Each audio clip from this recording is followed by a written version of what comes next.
Welcome to Audit Bites, the show where we give you bite-sized chunks of information and education to help you excel in your audit career. Join our host, Robert Berry, as we tackle another tough auditing topic this week.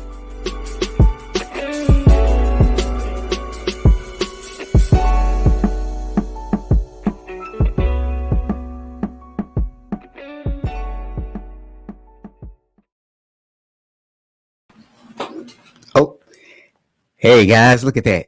You caught me jamming out to the music. I kind of like that intro music. Don't know what anybody else thinks about it, but I really like it. All right. Welcome to episode number 5 of Audit Bites. And today's topic, are you still not assessing the aftermath? Audit Bites is the very first live show where we talk about auditing topics, and it is available on your favorite podcasting platforms. And guess what? For a small fee, you can actually get CPE for just watching me. Go to auditbites.com for more information. Again, today's topic, are you still not assessing the aftermath? Now, some of you are wondering, what in the world is he talking about, assessing the aftermath? Well, if you're one of those people who are wondering what I'm talking about, then my friend, you missed episode number 1.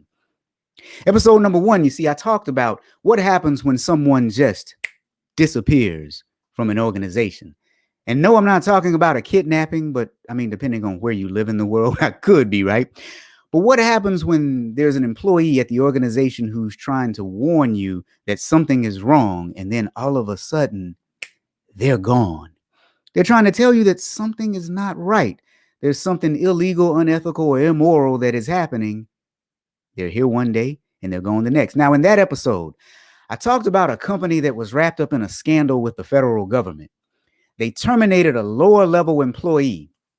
After that, the federal government actually investigated and found that those that were above her not only condoned, but sanctioned the activity. And the government fined the company. They fined them a lot of money. And this young lady is now suing for wrongful termination. Now, my assertion is that auditors should assess the aftermath and the fallout when someone is fired or when someone just leaves. You see, the terminated woman had no authority in the organization. So my question was, did they terminate the right person? Now, in that episode, I gave you some tips on what to look for in the aftermath. Look at who is gone. Did that person stand to gain something, or were they simply trying to maintain something? You see, the people that the federal government eventually got, they had something to gain. They got bonuses. The person that they terminated did not get any bonuses. She was simply trying to maintain her job. So what I said in that episode is, look who has something to gain versus someone who has something to maintain.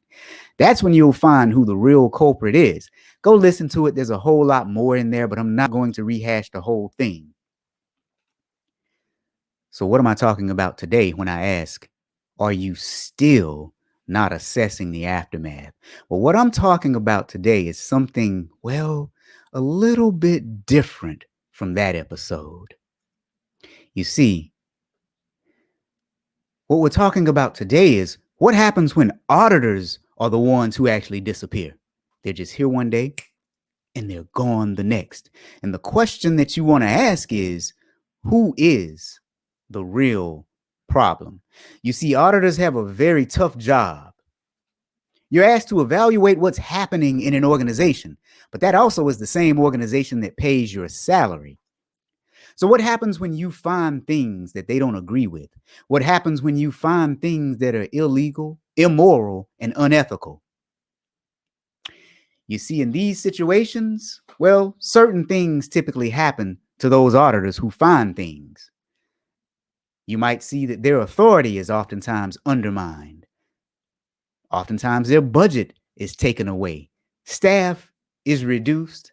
And sometimes, yes, sometimes auditors just disappear at a snap. But in situations like those, the question that I ask, who is the real problem? So in order to answer that question, today, we're going to talk about the Office of Internal Auditing at Western Washington University. Now, let me just say before I get started, I'm not here to make fun of anyone or to disparage anyone. These are stories that are readily available in the news, and we have a certain set of facts that we're going to discuss. Now, when I say we're talking about the auditors there, we're not talking bad about the auditors, not at all. We're presenting a case that I'd like for you all to think about as internal auditing professionals. So, you guys ready for it? What I'm going to do is take a pause for the moment and recognize some people that are here.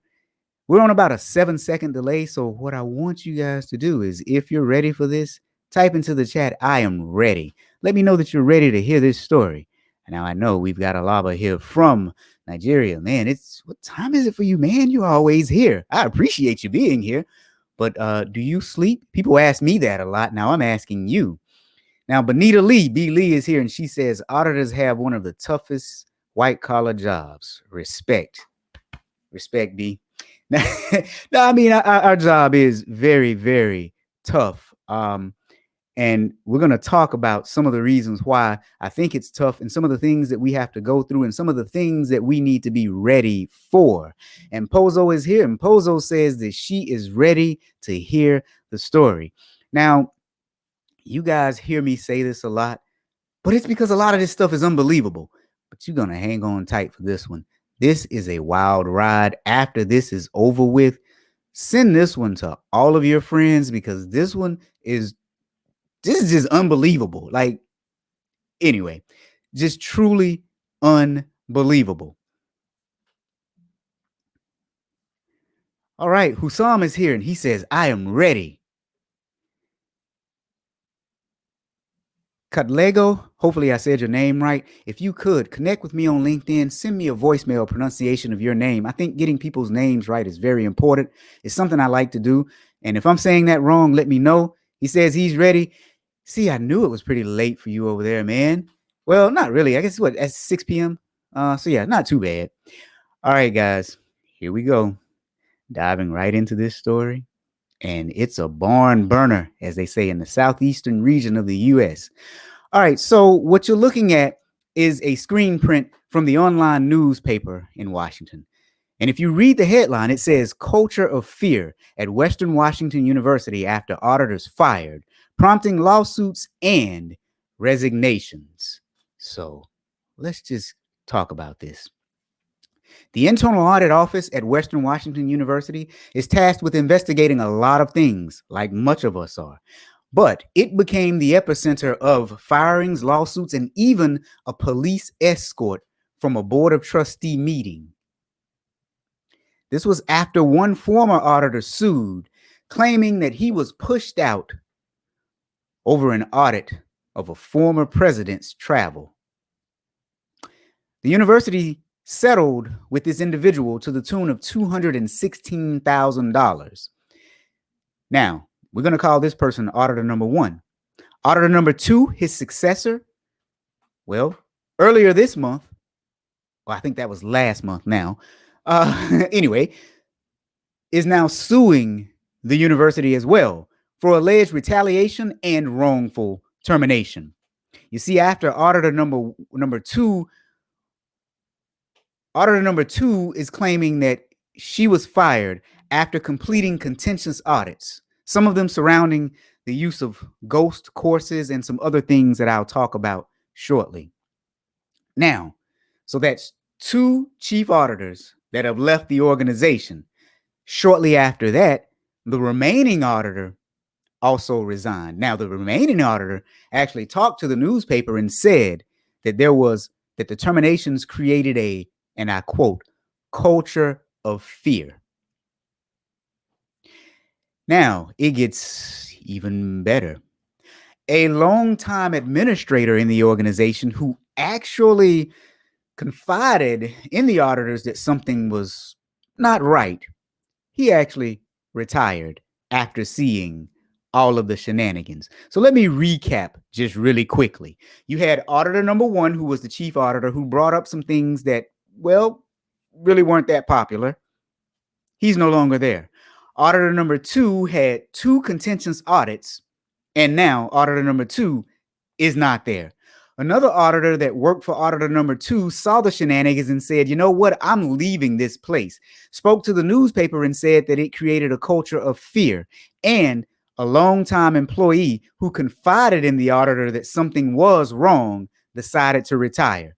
Now that sounds like one big cluster, you know what, if you ask me. But here's what I want to do. I want to ask you guys, from what you've heard so far, what do you guys think about this situation? And again, we're on about a 7-second delay. So what I'm going to do is go back to some of the comments and read you guys' comments and give you a chance to type in what you think about what I just said so far. Nicola is here. Hey, my friend, what's happening? Nicola says she is ready. Ready. Now, Pozo asked a burning question. Was that a voluntary or an involuntary retirement? Pozo, you, my friend, a great auditor. We'll get to that probably a little bit later. There's so many other questions that I would have too, Pozo. And I know you're probably sitting there just typing away, talking about, oh, there's more. But yeah, there is more. Heather says she's a little late, but here. Heather, hopefully you heard the synopsis that I just gave on the story that we're about to dive right into. And Heather, why are you late? No, I'm just kidding. I am just joking. By the way, Heather, have you gotten your shirt yet? I'm showing that it should be there on the 14th. Heather won some merch. If you guys want to see some good audit merch, go to my website, thatauditguy.com. I have shirts that say, I love audit. I love compliance. I have masks. I have stickers. I have other snarky audit shirts available for you guys. And Bonita is saying a cluster, you know what? Yes, it is. Yes, a big cluster turd so far. Okay. So I see that we're up to speed and everybody understands what we're going to talk about. Now, let's go into a few more details of this particular case.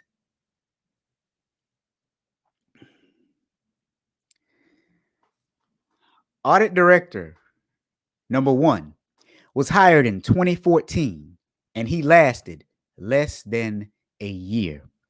In a lawsuit, and I actually read the lawsuit, in a lawsuit, he claimed that the then president of the university resisted an investigation into his travel expenses. So now, guys, if you don't know, in the university settings and in a lot of companies, it's quite customary that annually you audit the CEO's expenses. It's one of those things.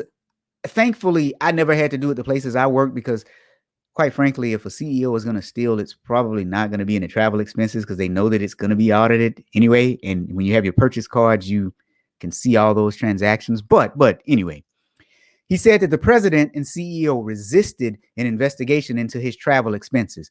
Now, he's saying in the lawsuit, he said that it found a $112 expense submitted without a detailed receipt, and that the president prevented him from discussing that with the board of trustees. All right, so let me put a pin in that for just one moment and say something really quick. If you go back to episode number 3 of this particular podcast, some of you guys may know I do 2. There's one called The Friday Fraudster, where we talk about fraud on Friday, and that's me and Joe Irvin and Kelly Paxton. Tune in this Friday. And then there's this podcast, Audit Bites. Episode number 3, the title was Why Clients Can't Stand Your Reports. And one of those reasons was because you might be reporting irrelevant issues. So let me just say, $112 where there weren't any receipts, I don't know if that rises to the point of being reported to the board of trustees. However, let's not lose sight that he said the president tried to stop him from reporting it. That's the big thing. Now, audit director number 1 also says that he resigned under the threat of termination. We're going to talk about what that looks like in organizations in just a minute and why that should always be a red flag. Now, in the following years, audit director number 1 was escorted from campus in protest because there was a closed audit committee meeting, which he believed should be open to the public. And then he sued the university for wrongful termination.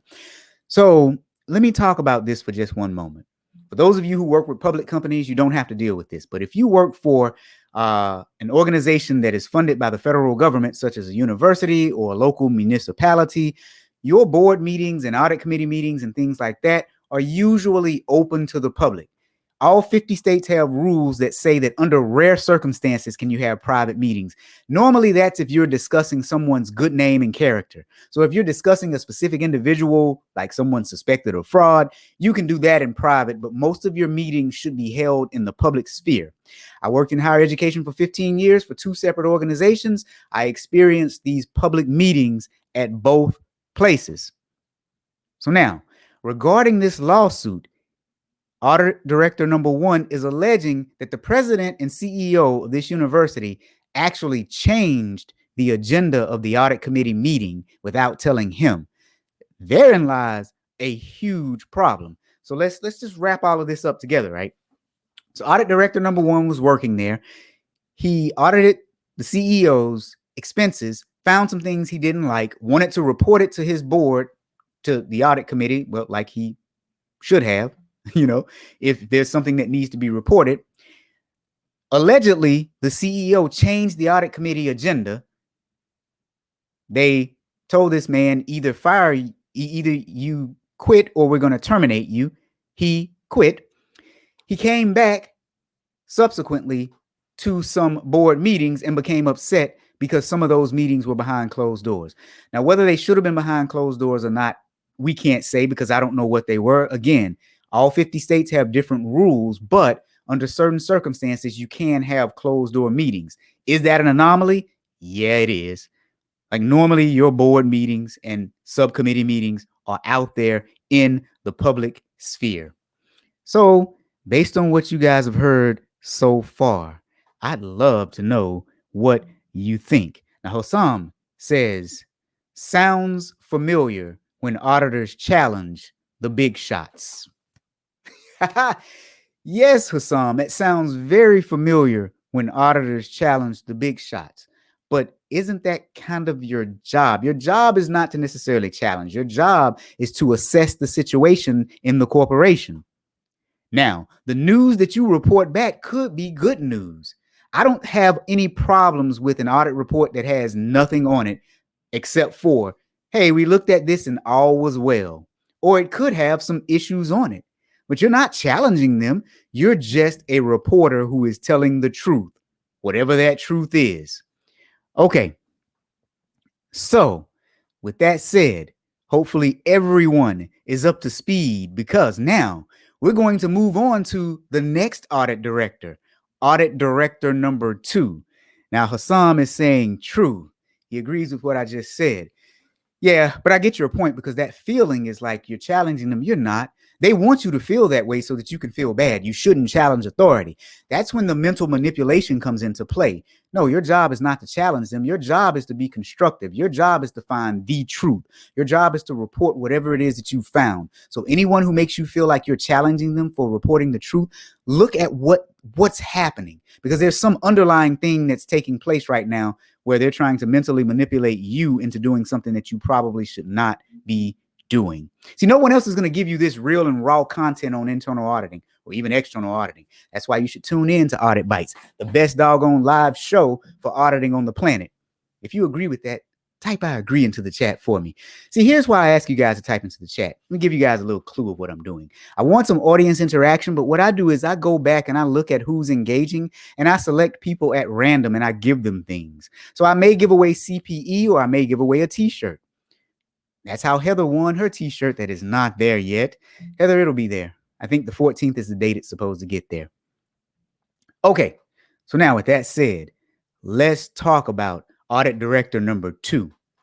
Audit Director number 2 was hired in 2017. Now, wait a minute, you guys. Before I even go any further in this, we should see a problem here. The last audit director was hired in 2014, didn't last a year, but the next one was hired in 2017. What happened in the interim? Who was manning and managing the audit department? Okay, very interesting, but let me continue.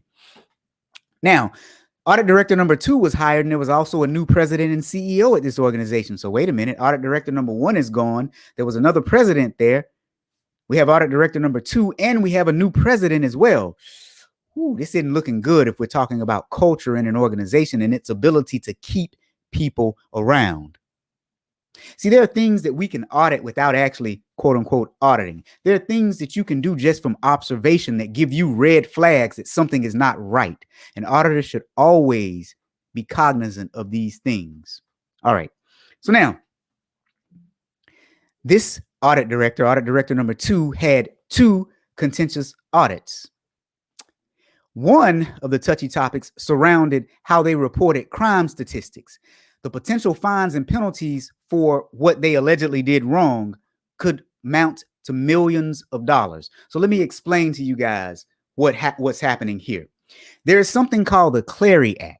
The Clery Act requires all colleges and universities in the U.S. to report their crime statistics on an annual basis. Those crime statistics should be disclosed to the public, and they should be reported every October.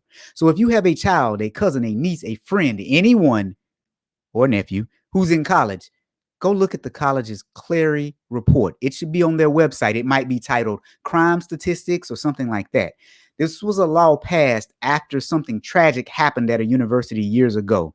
And it serves as a disclosure to parents as far as the crime that occurs at a particular college or university.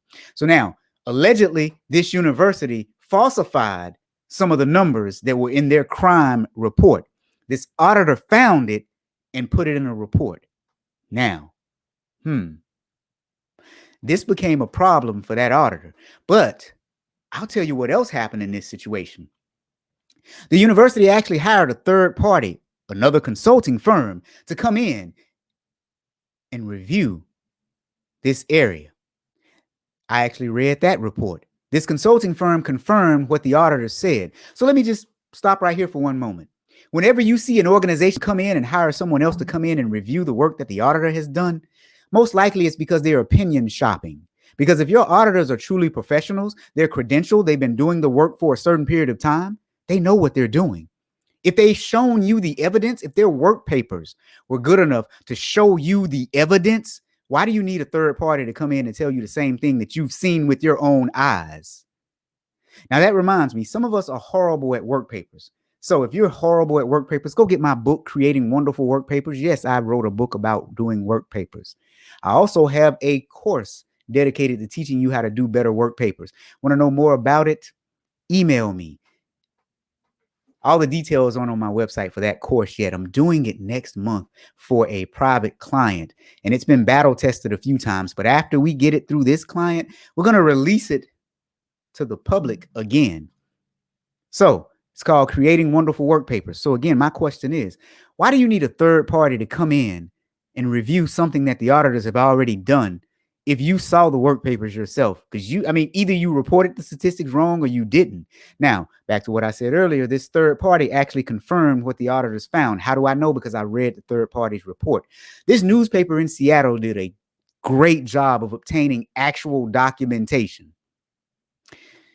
So let me go back to you guys really quick before I move forward.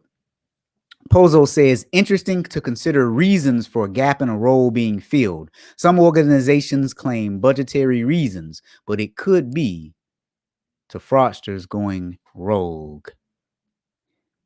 My man Hussam is, many boards lack the experience and qualifications, so this is why. Yeah, maybe. I don't know. And I'm assuming you're saying this is why they hire another third party to come in and look at what the auditors have just done. Some things are just kind of black and white, But it got worse for audit director number 2 after another audit occurred. And let me say, the more serious audits you do, the more your job could be in jeopardy if you especially are in a senior role in an audit department. This is the stuff that they don't tell you. For telling the truth, you could actually get in trouble. That makes no sense. But again, it got worse for audit director number 2 after she reported on a possible financial aid fraud. So let's dig into this one. The registrar told the auditors at the university that there was possibly a fraud with ghost courses. In other words, courses that weren't real courses. That's pretty bad, right? Anytime you put ghost in front of something, it's got to be bad. Ghost employee, ghost courses, ghost, I mean, anything. Space Ghost. I don't know. Casper the Friendly Ghost. Well, okay, Casper's a friendly ghost, right? But Slimer in Ghostbusters wasn't a friendly ghost until the second Ghostbusters, I guess. Maybe Ghost isn't bad all the time. But no, seriously. The Office of Internal Auditing found that even that was pretty true. So here's what the auditors said in their report. They concluded, and I quote, that faculty and staff engaged in these activities for the benefit of students without considering the financial or academic implications of their actions. And then they actually categorized this as fraud. So they had created this course for students. You know what? Before I tell you exactly what they did, let's just continue on through some of this first. So now here's what the university did when the auditors released this report where they said what I just quoted. The assistant attorney provided legal counsel to the university and disagreed with what the auditors said and sent an 11-page memo to the auditor's office. Now, audit director number 2 is also suing the university, and in her complaint, she said that the assistant attorney attempted to dissuade her from reporting this fraud, as she called it, I'm going to say alleged fraud, to the U.S. Department of Education's Office of Inspector General. So what happened was audit director number 2 did this audit, found some things that she considered to be fraudulent, and decided to report them to the Department of Education's Inspector General. Okay. So the attorney who represented the university also suggested that audit director number 2 edit the report and not use the word fraud, and to say that they used filler courses and that the use of the filler courses was not a systemic issue. She wanted her to not say it was a systemic issue because the law there said that if you thought something was a systemic issue, you needed to report it to the Office of Inspector General, the federal government.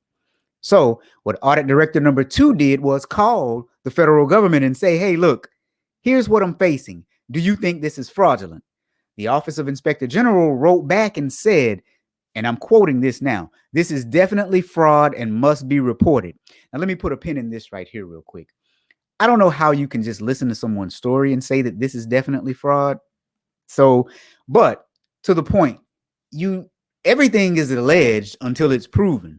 So if this auditor had enough evidence in her hand where she thought that something was fraudulent, I think you have every right to report it, especially when you're dealing with the federal government, because the federal government has whistleblower laws that say if you believe something is fraudulent, you should report it. We will investigate it and we will make a final decision. So why would you dissuade someone from turning in evidence to a federal agency if you didn't think you were doing anything wrong?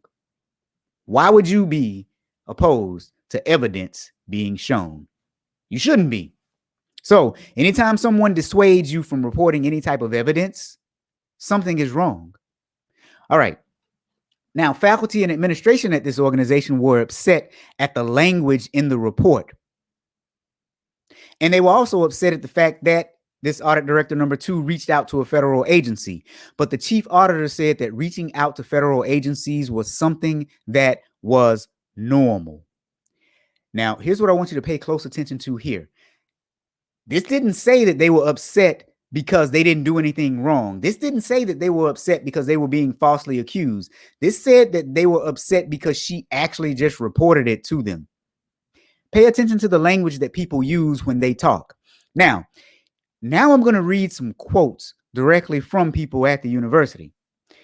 A quote from one of the faculty members said, "No one was intending to defraud anyone." That's what they told the newspaper. Now, here's the second part of that quote. "Whether or not what they were doing would be considered fraud in the eyes of the law, certainly they weren't walking around thinking, we're getting away with something." Again, they didn't attack what was done. They attacked what was done to talk about what was done. Something's wrong with that language. Pay attention, auditors. So now, I read all the evidence that the news station collected, and it was a whole lot of emails, just a whole lot of stuff. And in some emails, actual staff members at the university referred to the course as a ghost course. Like literally the staff members there referred to it as a ghost course. Okay, so anyway, as we continue on this story, 3 months later, Audit director number 2 met with the then president, and he had 2 documents for her. One was a settlement offer for $82,000, representing 6 months' salary and benefits if she resigned and released all claims to the organization. Here's what that means. You sign a non-disclosure agreement where you agree that you won't say anything bad about them. Or the second letter was a letter of termination. So now, because of all the evidence that she had and the 2 audits that she presented, they had 2 choices for her. Take this $82,000 or resign. What do you guys think audit director number 2 did? If you can type it into the chat for me, I would greatly appreciate it. So while I'm here, I'm going to take a moment to catch other people up who may have arrived late to the party.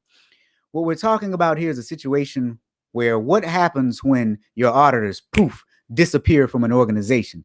We're talking about Western Washington University in a case that you can look up the information just like I did on the internet. They had one audit director that was hired in 2014. Apparently, he had some issues and then he left. He was only there for less than a year. 3 years later, they hired audit director number 2. She had 2 very contentious audits. One was actually proven that she was accurate in what she was saying because they hired a third party to come in and review the work that she had done.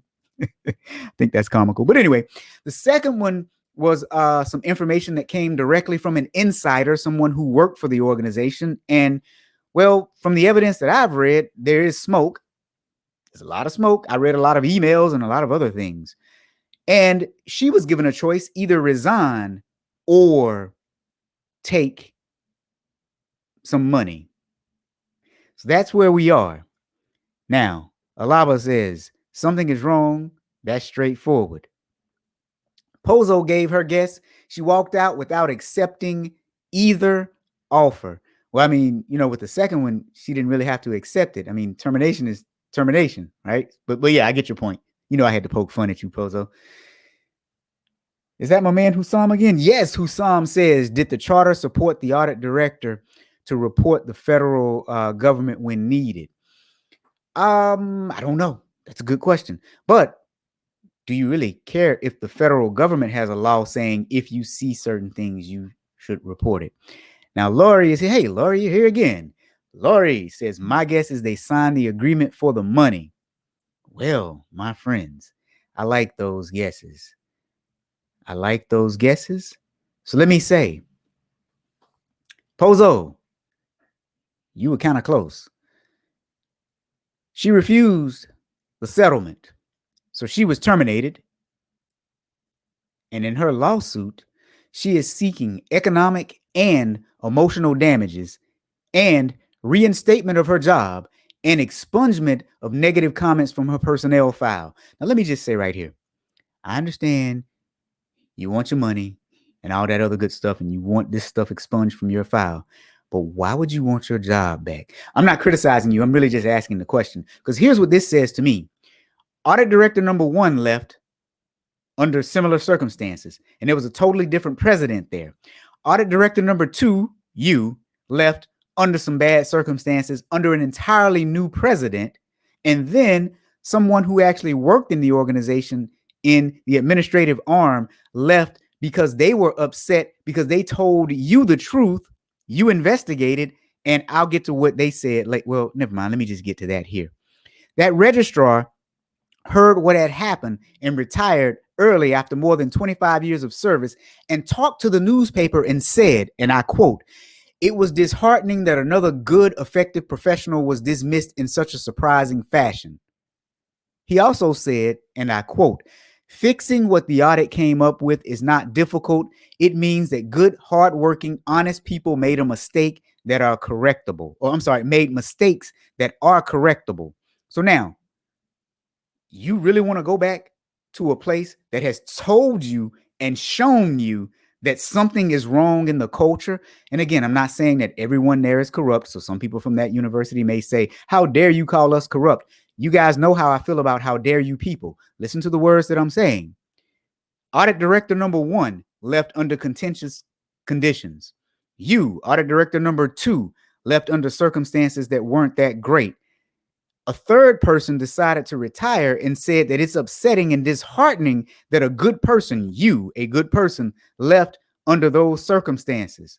Something is wrong in the culture there. All right. I'm going to leave that there and continue on. There was also another auditor who was working there and who had been working there for 10 years. That person left in May of this year. It does not appear, according to the newspaper, that they have replaced that position either. So, my friends, let me go back to you guys. So Heather said, I would have quit and then sued them for wrongful termination. That's what she's doing, Heather. Yeah. Now, is this Hussam again? Yeah, Hussam, you're showing up as LinkedIn user, so I'm cheating over here on my phone so I can see that it's you. If you're not connected with me on LinkedIn and you're watching this, connect with me on LinkedIn, especially my audit professionals. You guys know I love you all. Hussam says he would have done the same thing. Heather says, why would you want to go back? Right, Heather? Right. Because here's the thing. There are probably a lot of good people that work there, because normally, even when you see a corrupt culture, it's usually only a few people, a minority of the organization. And many of them have power and authority, and they make it bad for everyone. So anyway, one day remind me to tell you guys about the story of when I worked with someone who had worked for WorldCom after the collapse. She was the nicest, sweetest person ever, but she was afraid that that organization would taint her ability to get a job. So anyway, Laurie says, good. I assumed the worst, but glad that I was wrong. But I agree with Heather. Why would you want to go back? Now, Alaba says, that kind of job, I don't need it again. So, you can't do that, man. You can't inject comedy into my show. I got to keep a serious face for the podcast replay. Okay, seriously, let me see if I can read this for the podcast listeners who don't get to see it. Alaba says, that kind of job, I don't need it again. Reinstate, then quit again. That's awesome. That's awesome. Okay. So now, here's what we're going to do. I'm going to give you guys 3 things that you should look for if you're a brand new auditor in an organization, especially if you're a brand new audit director. 3 things that you should look for. And then if we have enough time, because I don't want to keep you guys too long, but then if we have enough time, I'll show you one of the emails that call this course a freaking ghost course. Anyway, whatever. All right. So when your auditors disappear at an organization, if you're a new auditor coming in, or if you're a board, you should be watching this show. Seriously, you get the real deal so that you understand. Audit committees, you should be watching and listening to this show, because there are a lot of things that I'm going to say that most people just won't say. All right. So let's talk about that.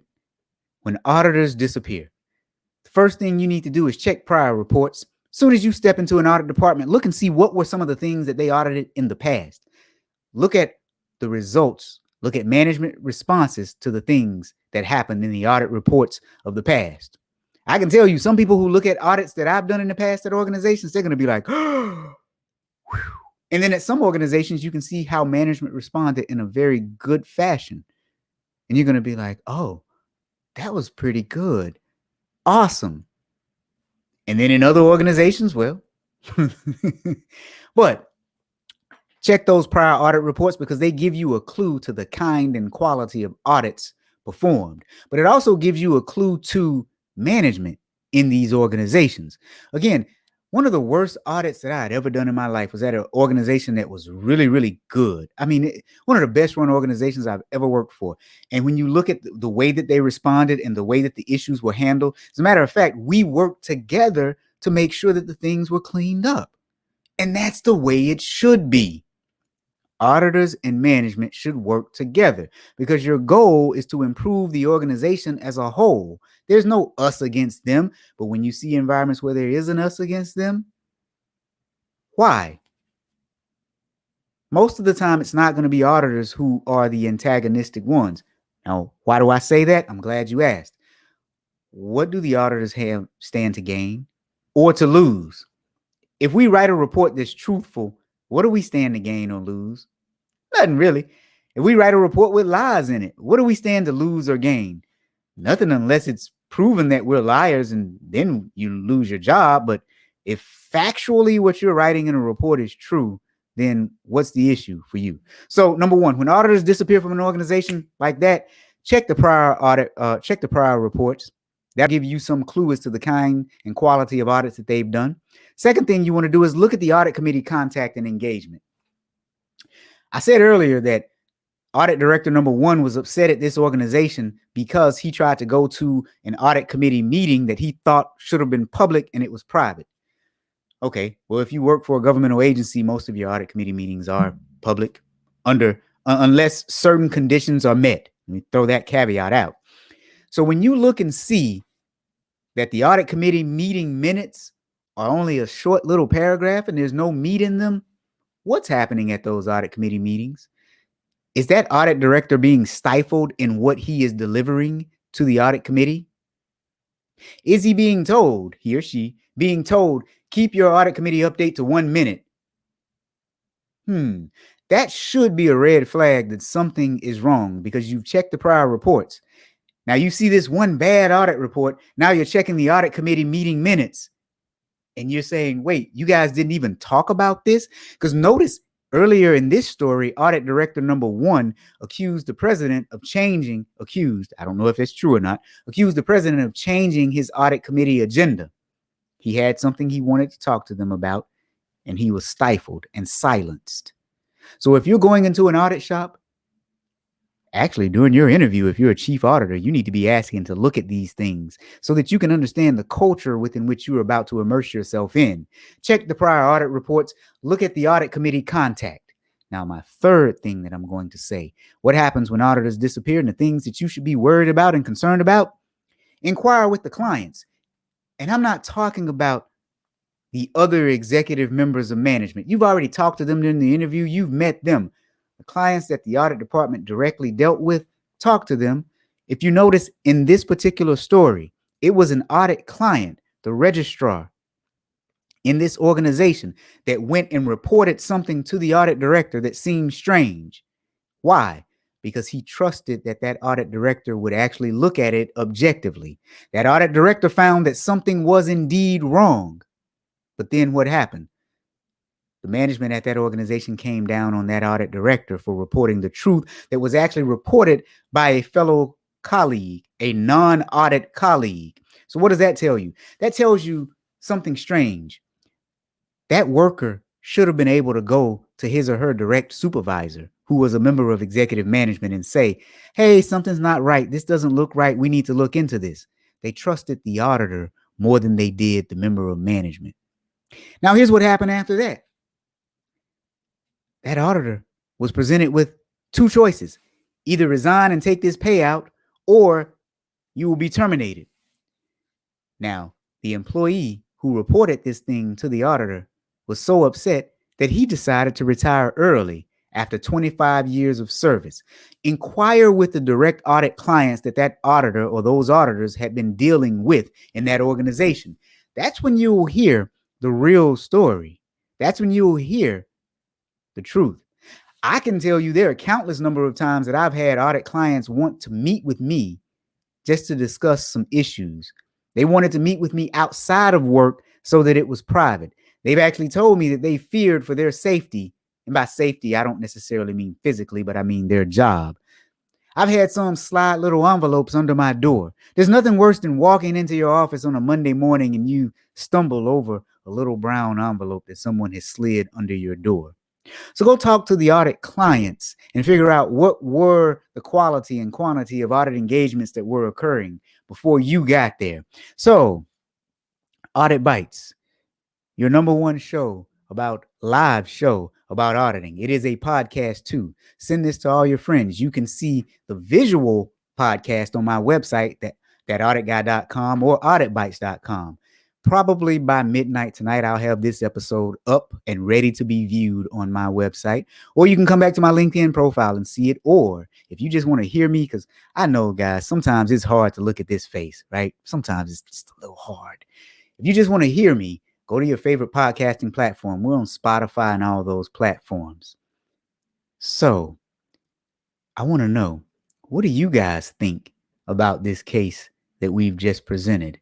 What would you have done if you were presented with this situation? Some of you guys are typing some things, so let's go back. Pozo says, is that audit guy going to offer board training in the future? Asking for a friend. Pozo, I cannot confirm or deny. You know what? Here's the thing. You wouldn't really take it from me. No company would hire me to do board training because you would get real stories like this.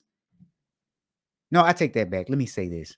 Companies who really want board training probably would hire me because you would get real stories like this. And Leslie is here. Leslie says it's hard to change the us versus them mentality. 100%, Leslie, but think about it.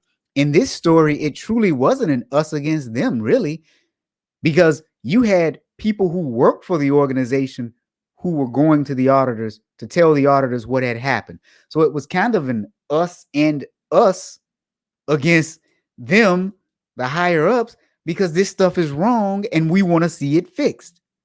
That's the sad part about it. You have individuals in your organization who blow the whistle all the time. What happens though?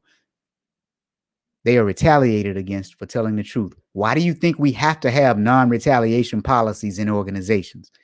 If it never happened, we wouldn't have a policy speaking out against it. It's happened. Alaba says, when the culture is the culprit, it's difficult to add any value. The problem is that it's difficult to know all these bad cultures from the outside. Exactly. Which is where my 3 points came into play, though, right? You look at those things beforehand, they'll give you some clue. Auditors need to be more discerning because these things here, when you look at them, like, for example, audit director number 2 wants the job back. I get it. You get good pension benefits and all kinds of things. I'd probably sue for more money. Seriously. Why would you want to put your physical and mental health at stake in an organization that has shown you through 2 different presidencies that somewhere there's some corrupt element that you haven't gotten to yet that's still there? Hussam again says, I was talking to an audit committee recently and the members told me they don't have any experience. Then they asked, how can we make sure we don't harm the internal audit function? I asked, what do we do to be knowledgeable? Really respected these guys because not many audit committees would admit that they don't have any experience. Yeah. Well, and here's the thing too. I will tell you, I have trained audit committees in the past. I have certain presentations and you know, seminars where I lay out, here are the expectation for you as an audit committee member. Here's some of the questions. I remember I had this one audit shop that I was the chief auditor of, and I did a presentation to the audit committee, a work group session where I told them all the things that they needed to ask me. Here are all the things you need to be asking me. Write them down. And if I can't answer these questions then you know that there's a problem. And so they began to ask me those questions. Oops. Sorry, I got a little tongue-tied there. But yeah, audit committees need training too. There's certain things that they should be on the lookout for in the organization as a whole, from the audit department as a whole, and you should be training them on the things that they should be looking for. You should be open and honest in your training to them. So you guys check this out now. If you like Audit Bites, you'll probably love my boot camp. It's called the Ask Better Questions Boot Camp. It is 9 weeks, 18 hours of CPE. It is about how to ask questions while auditing. It's called the Ask Better Questions Boot Camp. Want to know more about it? Go to thatauditguy.com/boot camp.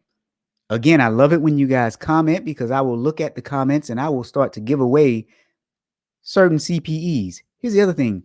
If you really like this show, go to my website and sign up for our mailing list. sign up to keep in touch with us. Sign up to keep in touch with us. Why? Because, well, I give away CPEs. Why? Because I give away valuable audit information. I'll shoot you an article every once in a while where I summarize a topic, kind of like I did here today on the Audit Bites show. So, again, Audit Bites, episode number 5. Are you still not assessing the aftermath? What happens when auditors disappear? 3 things I want you to do. Check the prior reports. Number 2, look at the audit committee communications. And number 3, inquire with your audit clients. They're going to tell you what they thought of the past auditors. They're going to tell you what happened when they reported something and it got investigated. They're going to tell you the real story. That is, if they trust you. So now, are there any topics you guys want to see me cover? Shoot me an email. Better yet, if you have a news story about internal auditing that you'd like my take on, shoot me that news article as well as what your takeaway was on it. And who knows, maybe I'll bring you on as a special guest. Right? Sounds like fun, huh? So thank you guys for coming out. If you like the show, auditbites.com. This has been episode number 5. Are you still not assessing the aftermath? Until next time.